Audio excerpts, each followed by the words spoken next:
Home Depot, baby, let's ride. Step in the store, feel the vibe so clean that I go Home Depot. Where the real ones win, that I go Home Depot. Where the real ones win, that I go Home Depot. Where the real ones win. Step in the store, feel the vibe so clean that I go Home Depot. Where the real ones win. Sa na mabali, papunta mamo-tama. Alo pag-wine na nag-alala mo, tama-mo-taba. Restro ng deck, BB audio sa tunog. Home upgrade time bro, saglit lang to tuloy-tuloy. Presyo na matino, hindi mataas, hindi mabigat. Cashier and store namin choice mo, walang sa gabal. TV, ref, speaker, lahat nandito sa spot. Quality sa masa pero swag sa bawat gamit mo, brat. Yeah, that's right. Let's go. Discount every day, kaya chill ka lang. Sa Daraga Home Depot, sure ka, walang sablay. Bayad save, more, live. Alles better. Sa Daraga Home Depot, panalo bawat bili. May freebies pang kasama, o diba ang dali? Astro na DB audio, tunog at gamit solid. Para sa iyong tahanan. Para sa iyong tahanan, we keep it real and quality. Yung pakinggan mo, kung hanap mo ay tibay, dito ka na tumapat. Service on point, hatid namin laging tapat. Hindi kailangan fancy, basta tama at swak. Sa humakinang at fresh kami ang magpapasigla. Kaya bitbit mo pamilya, ibigan buong tropa. Daraga Home Depot, dito ka talagang uwi na masaya. Astro DB audio, Daraga Home Depot yo, that's the flow. Sa Daraga Home Depot, panalo bawat bili. May freebies pang kasama, o diba ang dali? Astro na DB audio, Astro na DB audio, tunog at gamit solid. para sa iyong tahanan. Para sa iyong tahanan, we keep it real and quality. Sa Home Depot.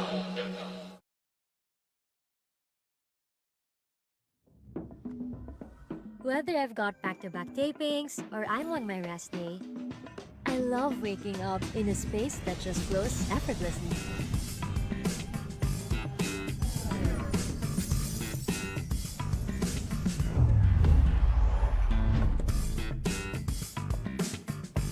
Prepare a healthy breakfast? Check.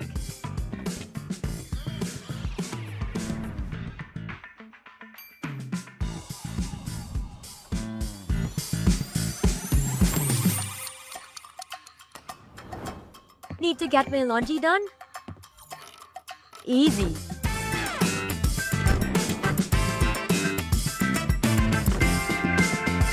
And on days when I need a little extra comfort, hey TCL, turn on the AC. Hey TCL, adjust temperature to 18 degrees. There's beauty in looking beyond the big picture perfect moments.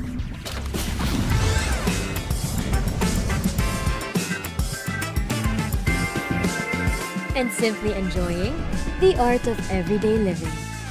Turn ordinary moments into extraordinary ones with TCL.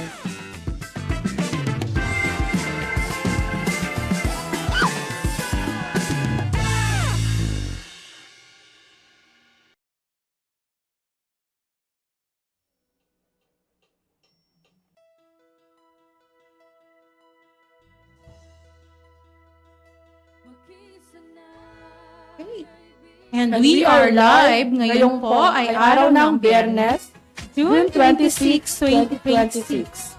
Time check, 9:21 a.m. Ayan, good morning po. Ako po si Katropang Rose. At ako naman po si Katropang Bem. Isang ligtas na umaga sa ating lahat. To our new Regional Director, Fire Chief Superintendent Juanito F. Masalang, DSC, sir. Welcome to Bicol Region, sir. Right. Welcome po, sir. Okay, to our Albay Provincial Fire Marshal, Fire Superintendent Jerickson P. Miraflor, DSC, sir. Good morning po. And of course, sa aming napakasipag, very dedicated, at napakagandang OIC, Municipal Fire Marshal, SFO3 Ruth A. Ramos. Good morning, ma'am. At sa ating mga kasamahan dyan sa Jovellar Fire Station. Okay, batiin din po natin ang duty ngayon sa ating station, ang Chip B na pinamumunuan ni Sir SFO2 Valentin C. Arcilia, Sir SFO1 Anthony B. De Lumen, Sir FO3 Lyndon Marie Bohok, and Ma'am FO2 Rogin M. Arjona, and FO2 Janet Mambalas, and si FO2 Joshua Pama. Isang ligtas na umaga po sa inyo, Ma'am, Sir. At syempre, huwag natin kalimutan ang Team A Yan. na si Sir SFO3 Dennis P. Umali, ang aming shift in charge, at ang mga kasamahan namin na sina FO3 Chris Aljon and Moral, Sir FO2 Ralph William M. Patriarca, and FO1 Eric Olager, Sir. Okay. Gusto din po naming pasalamatan ang aming butihing mayor ng Jovillar na si Honorable Mayor Jorem Arcangel sa walang sawang pagsuporta sa Jovillar Fire Station. Maraming salamat po, Mayor, at sa bumubuo po ng Sangguniang Bayan ng Jovillar. Maraming salamat po. Ayan. Ang shoutout din po natin ang ating mga avid viewers. Isang ligtas na umaga po sa ating lahat. Taus-pusong pasasalamat din po sa management ng ABN or Alejandro Broadcasting Network, more powers po, at ang general manager na si Alejandro Alianza, Sir, and sa IT and Technical Control, Sir Jonathan. Hey, katropang BEM. Hinihikayat ng Bureau of Fire Protection Bicol Region ang publiko na maging handa at magkaroon ng tamang kaalaman upang mapanatili ang kaligtasan sa oras ng lindol. 'Di ba alam naman natin nung June 8, may isang napakalakas na lindol lang tumama sa Mindanao. It was 7.8 magnitude earthquake. At tapos ang epicenter niya is yung coast ng Sarangani province in the region of Socsargen. So ano natin yon, ang at least 77 people died during that earthquake. Over 1,300 were injured and 31 were reported missing in the Mindanao. So the earthquake was among the most destructive in the country in 5 decades. So 'di ba napaka malaking pinsala ang naidulot ng lindol na yon. Then ano nga pala ang dapat nating gawin? Isipin na lang natin kung if ever na nangyari yun, di ba nangyari yung lindol Flag flag ceremony. Isipin na lang natin kung paano, if ever na nangyari yun na nasa loob ng paaralan yung mga bata. Siguro, and yung mga teacher. madaming casualties. Yes. So, di ba nga sa atin sa BFP, nagkakandak tayo ng Earthquake fire drill. and earthquake drill sa mga schools para alam po nila ng mga teachers and ng mga students ang mga gagawin if ever na magkaroon ng lindol. So, kasi nga 'di ba, sila din po ang mga teachers, sila po yung first responder dun sa eskwelahan. So, dapat alam nila yung mga ano pa ang Mga dapat dapat gawin. gawin. So, ngayon, isa-isahin natin yung mga dapat nating gawin bago ang lindol. Ayan. So yan. Yes, Katropang Rose. Ngayon, pag-usapan naman natin ang mahalagang paalala, gabay, upang mapanatili ang kaligtasan bago, habang, at pagkatapos ng lindol. So, syempre, pag bago, wala pa yung lindol. Dapat, ang gagawin natin is Ano mga dapat prepared tayo. Ano nga ba yung mga dapat nating gawin? Una, syempre, maghanda tayo ng emergency kit. Ano yung nandun sa emergency kit or yung emergency go bag, tinatawag na emergency go bag? Ano yung mga dapat na nandoon? Una, dapat meron tayong tubig at pagkain na sapat para sa isang araw. So, syempre, di natin alam kung hanggang kailan magiging available yung mga needs natin. So, kailangan prepared tayo. And then, kailangan meron din tayong flashlight and may extra dapat na battery. So, ngayon, kasi pwede din naman yung may mga solar, solar na floodlights, flashlight na pwede natin i-charge gamit ang sinag ng araw. Tapos, mayroon dapat din tayong first aid kit na laman yung go bag natin. A simple, gamot like betadine, gauze, and pwede din maglagay tayo ng mga emergency medicine like Biogesic. Mga regular na Yes. iniinom. Tapos, maglalagay tayo, yan, mga gamot na regular mong iniinom. Lalo na siguro yung may mga maintenance. Yes, kailangan isama doon sa go bag yung maintenance na medicine ng mga, lalo na yung may mga sakit sa puso, nagme-maintain ng may mga high blood, para if ever na magkaroon ng lindol, yung bag na yun yung dadalhin natin paglabas ng bahay. Then, ayan, maglagay din po tayo doon ng whistle, power bank, at mga importanteng documents. So, sa whistle kasi, if ever na matrap tayo, halimbawa Pwede ngayon may magamit. lumindol, tapos tatrap tayo, hindi tayo madaling makita, pwede tayong mag-whistle as signal na may tao pa doon na trap. Then, number 2, Alamin ang mga ligtas na lugar sa bahay. So yan, Yan. makakatulong kung may mga matitibay tayong mesa or desk, maaaring pagsilungan yon. yes. And mga lugar, dapat doon tayo sa mga lugar na malayo sa bintana, salamin at mabibigat na gamit. Kasi pwedeng sa salamin, pwedeng Kasi mabasag. So, Pwede pa yung mag-cause ng another injury sa Injury. atin. Tapos, pwede din tayo, basta make sure na yung, halimbawa sa ilalim ng lamesa, make sure na ang tawag doon, Yung matibay. matibay siya, na kayang ma-withhold if ever na mabagsakan ng mga debris. Ayan. Then, ang sunod natin, siguraduhing matatag ang mga kasangkapan. So, i-check natin, routinely i-check natin ang ating mga, yung mga furniture, na baka hindi siya basta-basta lang. Siguro wag masyadong mataas. Hindi din ang masyadong paglalagyan. mataas. Tapos, aside doon, wag tayong maglagay ng mga furniture malapit Mga sa mababasagin. tawag doon, sa pintuan. Kasi if ever na lindol, pwede po siyang mabagsak and pwede din pong matrap tayo sa Matrap. loob. So, makakaharang siya dun sa way ng ating pintuan. And make sure din po na ang tawag dito, ang ikakabit na dingding, ikabit sa dingding ang mga mabigat na cabinet, yung pwedeng i-bolt, tawag doon, i-screw, stante at telebisyon. Tapos, ilagay ang mabibigat na bagay sa mababang bahagi ng cabinet. Ayan. Kasi, if ever na lumindol, alam naman natin na pag lumindol, pwede gagalaw yung mga gamit. Kung mabigat siya, may tendency po na bumigay. And, aside doon, pwede din po siyang mag-cause ng injury sa atin kung madaganan tayo. Ayan. Ang next natin na gagawin, Gumawa ng family emergency plan. Yun. So yan, magtakda ng lugar na pagkakitaan pagkatapos ng lindol. Alamin ang mga emergency contact number. ayan. So yan. So, dapat sa bahay, mag-uusap-usap kayo. Kung halimbawa, if ever na ganito may mangyaring lindol, saan yung pinaka-safe area na hihintayan nyo. So, ang pinaka-ano po dyan, ang safe area dyan, is, at alamin natin, halimbawa, sa may gusali. Ang height ng gusali, ang tendency po niyan, alamin natin yung height niya.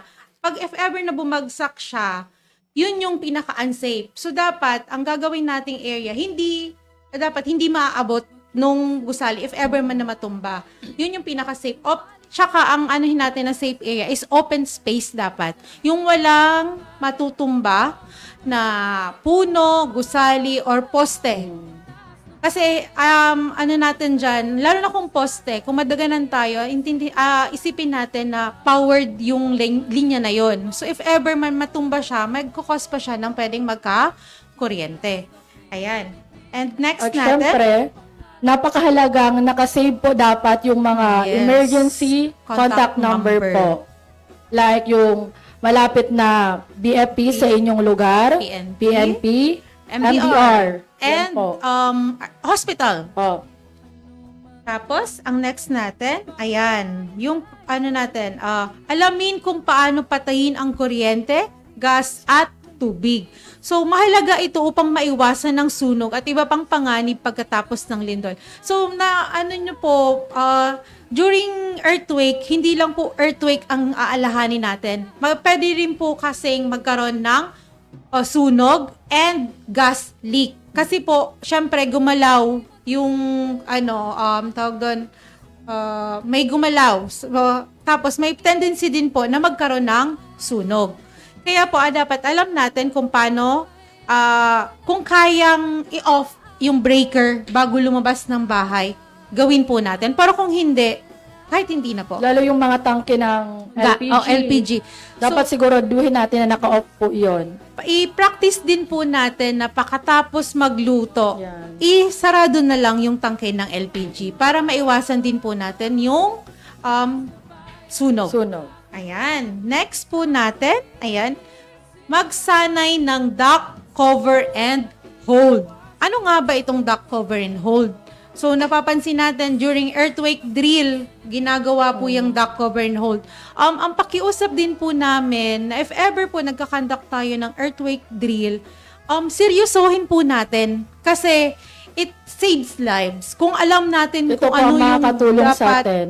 gagawin natin during the real scenario. Kasi lalo na sa mga schools, 'di ba? Nagkakandak tayo ng mga earthquake drill. Lalo na yung mga bata, Oo. kailangan po nila yun malaman.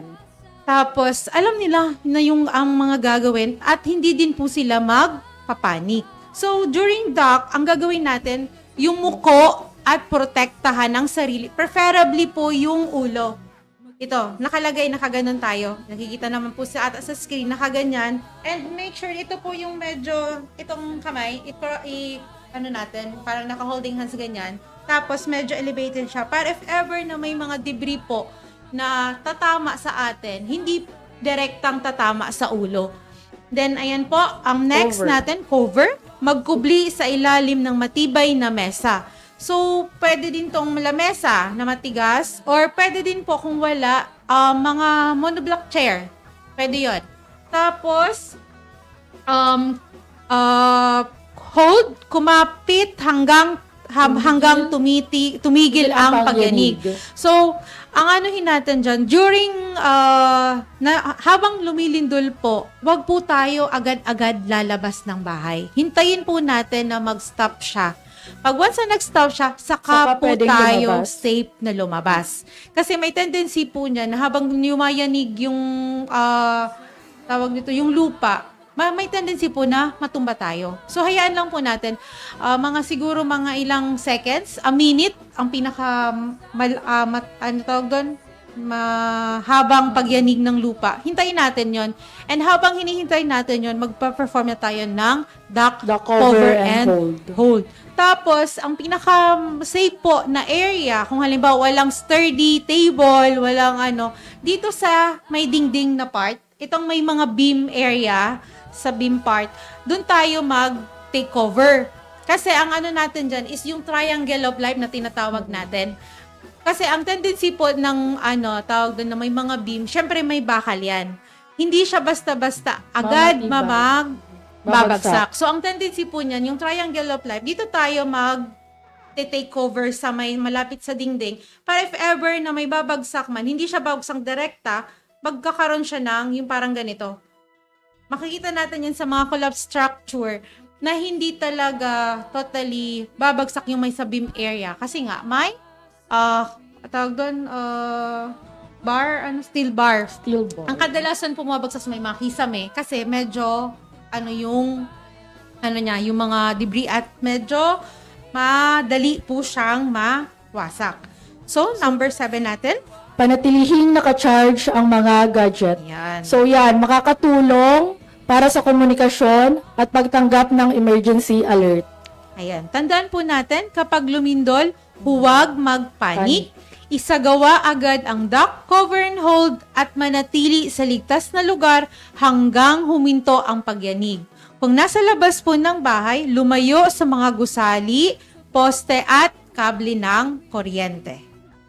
Ayan. So Next yan, naman kung natin. nasa labas, lumipat sa bukas na lugar or open area, lumayo sa mga gusali, poste, puno, ilaw sa kalsada at mga kable ng kuryente. Kasi pwede po yung matumba at mag-cause ng injuries. Sa atin. So, ito naman po yung mga dapat nating gawin habang lumilindol. Siyempre, kung nasa loob tayo ng gusali, manatiling kalmado. Tandaan lang po natin, pag nagpapanik tayo, hindi tayo agad kaagad-agad makakapag-isip ng maayos.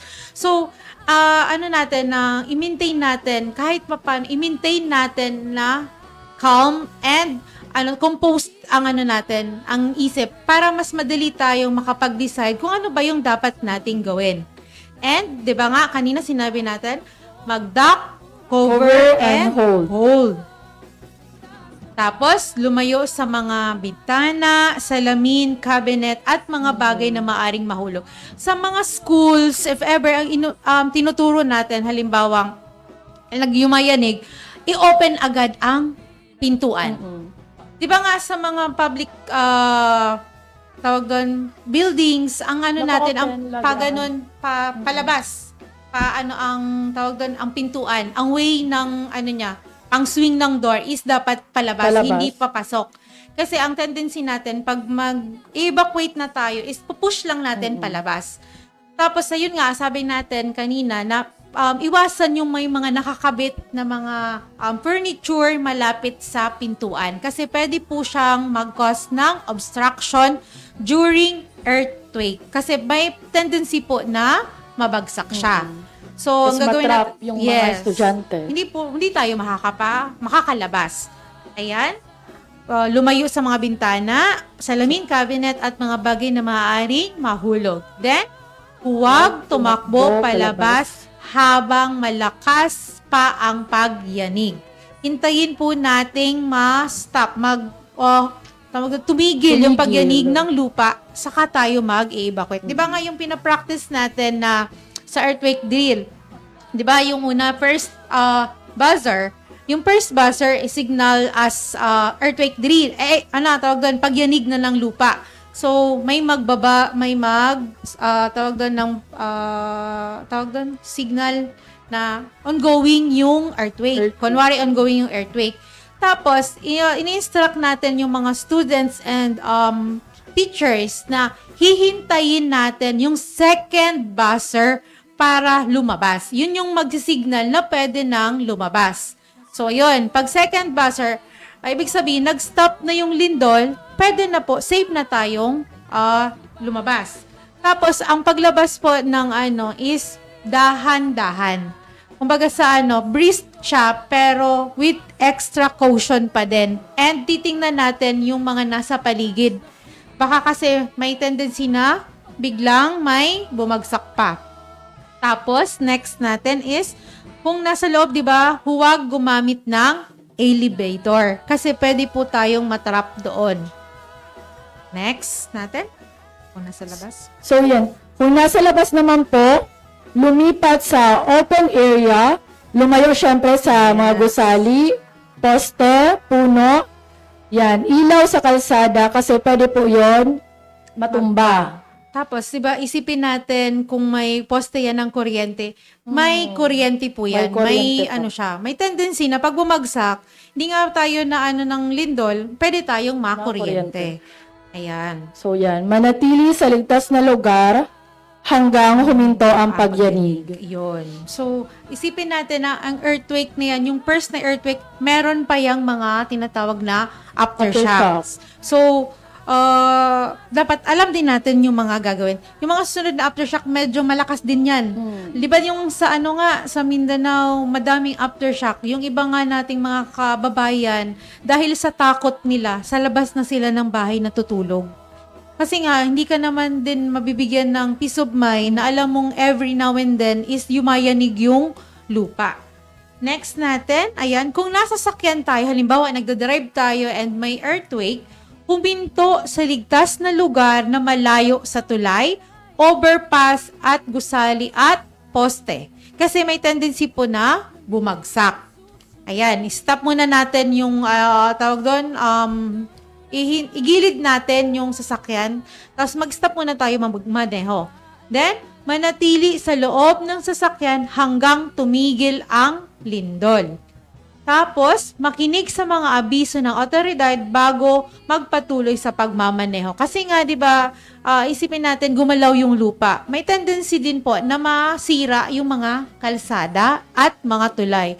So, hanggang pinaka-safe na gagawin natin, wag na muna nating ituloy yung pagbiyahe. Huminto na lang. Hindo na muna tayo para make sure na hindi din tayo maantala sa pagbiyahe kasi baka mamaya yung pupuntahan natin is may mga sirang tulay, may sirang kalsada, hindi din naman tayo makakadaan. And isipin din natin na gumalaw yung lupa, pwedeng meron diyang tinatawag niya yung sinkhole. Di ba? Baka mamaya pag di natin mapansin, literal na lamunin tayo ng lupa. Hindi po siya bibiro pero pwede pong mangyari. Ayan. Next natin. So, yan. Yan Kung nasa lugar ng trabaho, syempre, sundin natin ang mga emergency procedures ng pasilidad. Ayan. Protektahan ang sarili at ang mga taong nasa pangangalaga kung ligtas gawin.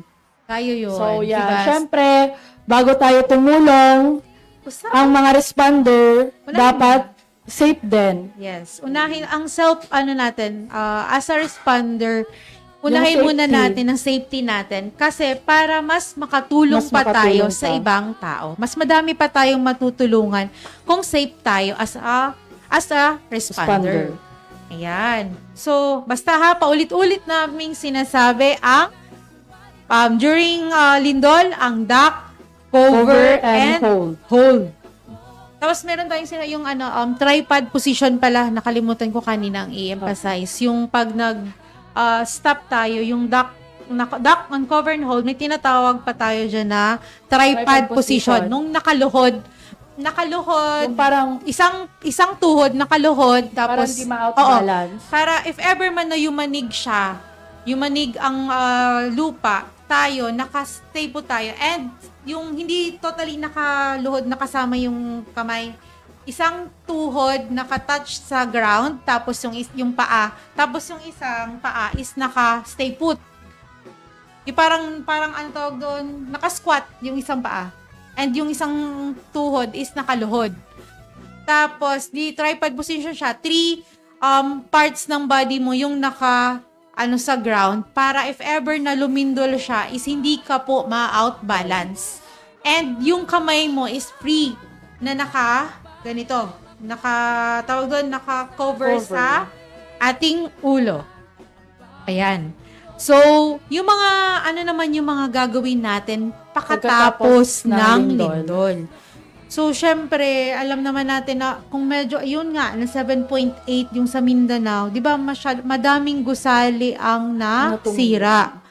Yung nakita nga natin yung, tawag doon, yung Jollibee, as in totally collapse. Hindi na siya totally mapapakinabangan. So, hindi na siya safe na, pasukin. And hindi na talaga siya mapakina. Totally, kung is gagawin na siya, panibago. Ayan, anong mga dapat nating gawin during pakatapos ng lindol? Suriin ang sarili at ang iba. Ibig sabihin, i-check natin kung may mga tingnan kung may mga sugat o pinsala. Magbigay ng paunang lunas, first aid, kung kinakailangan. Humingi ng tulong medikal para sa mga malubhang nasugatan. So, pag may mga natrap, sa BFP, tayo, as BFP personnel, nagkakandak tayo ng, rescue operation sa mga collapse structure. Ang naatasan na gumawa dyan is the SRF. Sila po is highly trained personnel ng BFP sa mga collapse structure. Pinag-aralan po nila yan na kung ano yung mga dapat gawin pag magre-rescue po sa mga collapse. Yun, di ba yung naalala mo yung sa Angeles, Pampanga, yung nag-collapse na 9-story building, ilang days, almost 2 weeks ata yung operation para lang makuha yung mga natrap dun sa loob ng gusali. Medyo nag-spark din siya ng debate sa social media kasi daw nga po is mabagal daw po yung pag-respond namin sa BFP. Meron po kasi kaming sinusunod na protocol. Hindi po siya basta-basta lang kukunin. Kung sino po yung nakakaalam ng Jenga puzzle, yung parang blocks na laruan, ganun po yung ginagawa.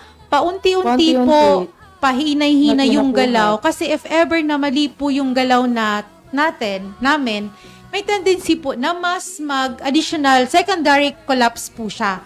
So, ang ano natin doon is may mga tao sa ilalim. Pag if ever na Imbis na secondary malusog yung collapse tao pa siya, doon, may hindi. mag-tendency na mas further injury po ang mangyari doon sa pasyente or sa taong na-trap. And make sure, ay ano din po kasi na may mga tao na din sa loob. So, very delicate ang operation. Hindi siya basta-basta kukunin mo lang. And, di ba, may nakapatong, basta lang kukunin. Hindi po kasi ganon yun. Kasi may, halimbawa, kung may mga, lalo na sa collapse structure, ang tendency po ng ang mga injury na pwedeng mangyari sa pasyente is yung impaled object. Pwedeng may mga nakatusok doon.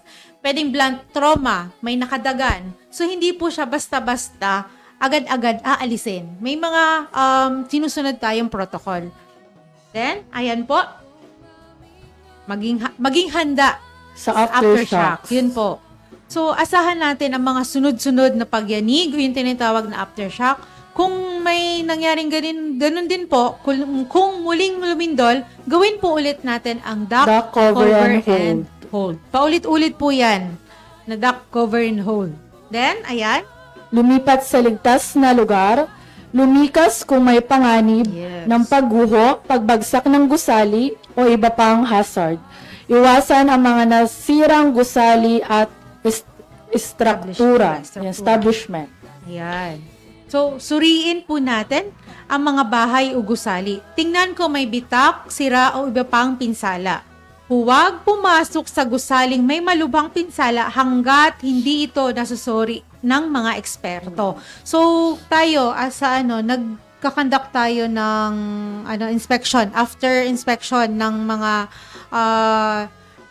gusali. Tapos kasama natin sa ang mga engineering office, 'di ba?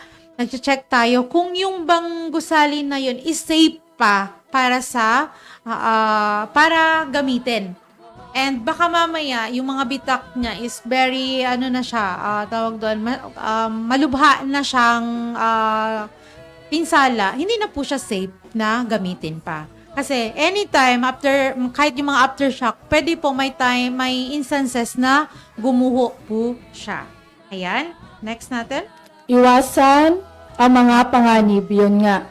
Lagi pong sinasabi, patayin ng gas, kuryente at tubig kung may tagas o sira.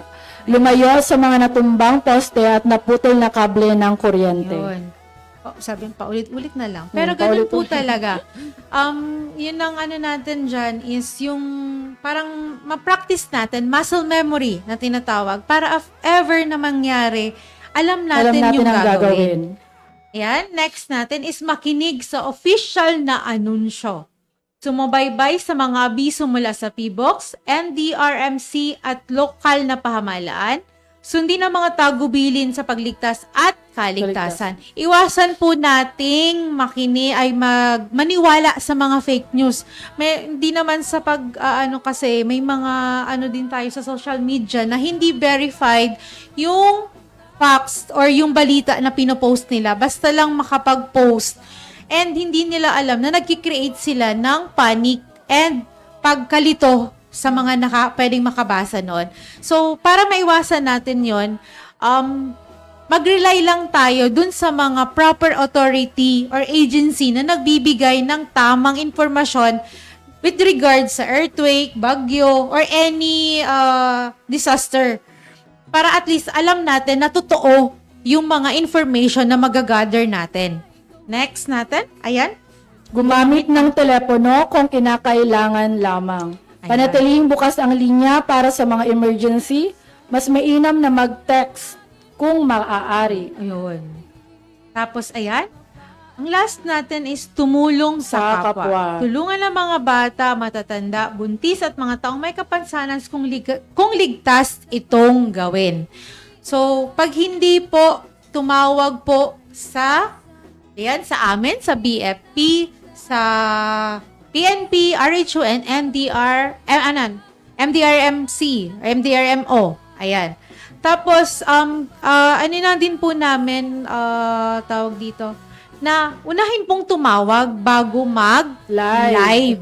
Ayan. Lagi ang sinasabi.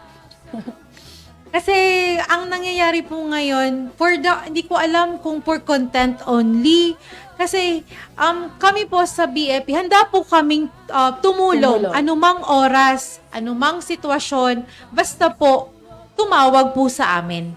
And make sure din po na totoo yung information na ibabato sa amin. Kasi hindi naman po kami manghuhula na aalamin kung saan po yun may nangangailangan na tulong. Kailangan po, paulit-ulit namin sinasabi, tumawag muna bago mag-live. With regard sa lindol, aksidente, sunog, or any instances na kailangan nyo po ng tulong ng BFP. Kaya mas maganda pong nakasave lahat ng Yes. mga Emergency emergency contacts natin. Ayan. Ano pa? Ayan. Basta tatandaan po natin, pagkatapos ng lindol, suriin ang kaligtasan, maging handa sa aftershocks, umiwas sa mga panganib, at sundin ang mga official na anunsyo. So, next. Ayan. So, sana naman may natutunan tayo sa ngayong araw. Ayan. Kasi lately kasi talaga madaming mga instances ng lindol. Ayan. So, yun po ang mga konting paalala mula sa BFP Huveliar. Ayan. Ano pang sunod natin? Ayan. So, yun na. Ayan. Ayan. Ayan. Oh, ngayon, katropang Bem. Bago tayo magtapos, ayan. So, batiin muna natin yung mga nanonood. Ayan. So, next, ano natin? So, yan po. Muli po, nagpapasalamat kami sa management ng ABN or Alejandra Broadcasting Network sa pagbigay sa atin ng pagkakataon na makapagbigay ng mga paalala sa publiko at maipahayag ang mga programa ng BFP. More powers po. Muli po, ako si Katropang Bem.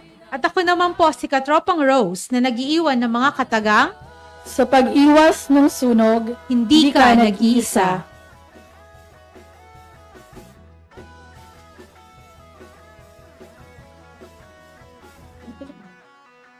Run out kayo. Run out.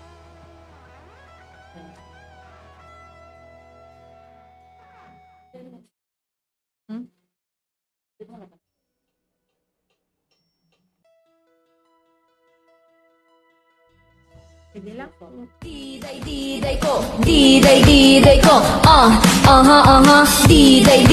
ko, diday ko, diday ko, sa albay, sa tuyang, bistuhon na siya, sarong babaeng matinabang, madangog sa mga inagrangay man, si diday ko ang sagot dyan, Diday ko siyang mataong serbisyo sa edukasyon at turismo. Maging sa salud, seniors, women's at youth. Abang mahal ko yung si Diday ko. diday ko, diday ko,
at paligid na malinis. Smoke free sa awit na ito'y pinapabatid. Smoke free, tinig natin sa hangin na maghahatid upang ang buhay natin ay di agad na mapatid.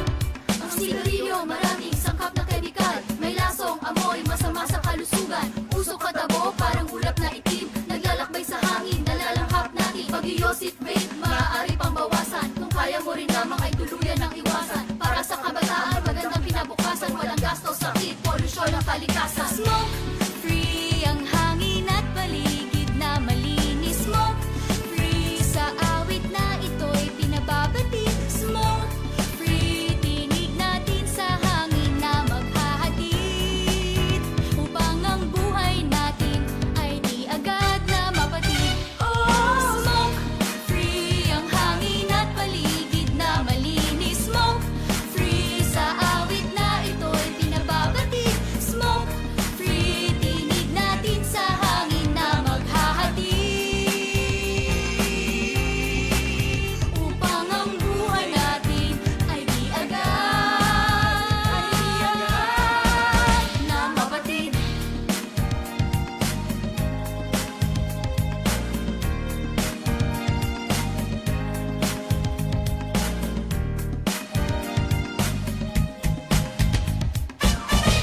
Smoke free.